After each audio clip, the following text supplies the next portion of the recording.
il n'y a pas longtemps, quand il se pourrait que je vous ai déjà raconté ceci.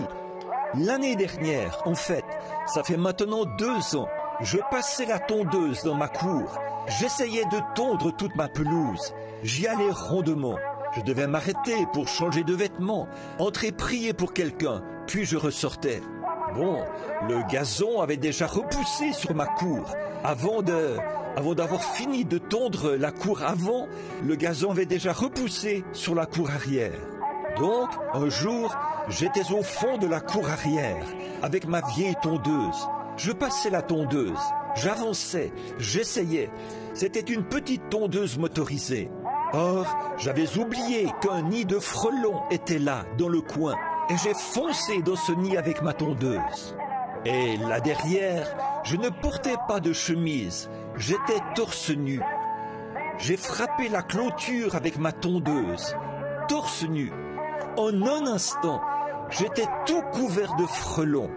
Vous savez ce que c'est, un grand nid de frelons. Il vous tuerait, de très gros frelons qui bourdonnaient. Oh, je me suis dit...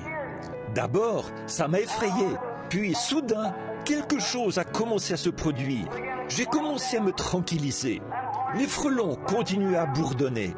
Bon, ça va paraître enfantin, ça va paraître juvénile, mais le Dieu du ciel, devant qui je me tiens, sait si c'est la vérité ou non. Au lieu d'essayer d'attaquer, de frapper, d'écraser ces frelons, un amour, quelque chose de divin m'a alors envahi. Et j'ai pensé, pauvre petit frelon, vous avez le droit de vous faire un nid. C'est la voie que Dieu a pourvue pour votre protection. Je vous ai perturbé et j'en suis désolé. Si je pouvais recommencer, je ne vous perturberais pas. Je n'ai pas fait exprès. Mais j'ai dit, je suis le serviteur du Seigneur. Ces enfants malades sont venus ici pour que je prie pour eux.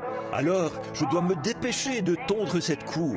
À présent, petite créature de Dieu, au nom de Jésus-Christ, retournez dans votre nid. Je ne vous perturberai pas.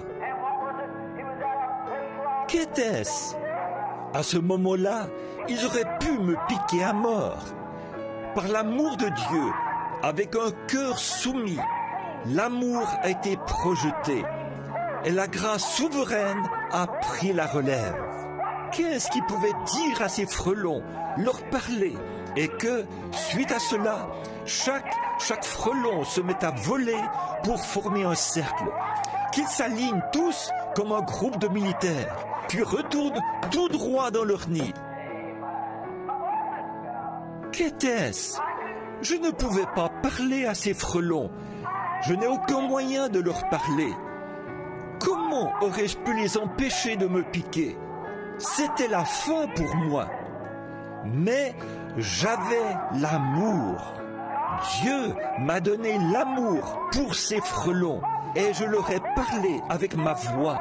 Et le Saint-Esprit, par la grâce souveraine, a conduit ces frelons directement de leur nid.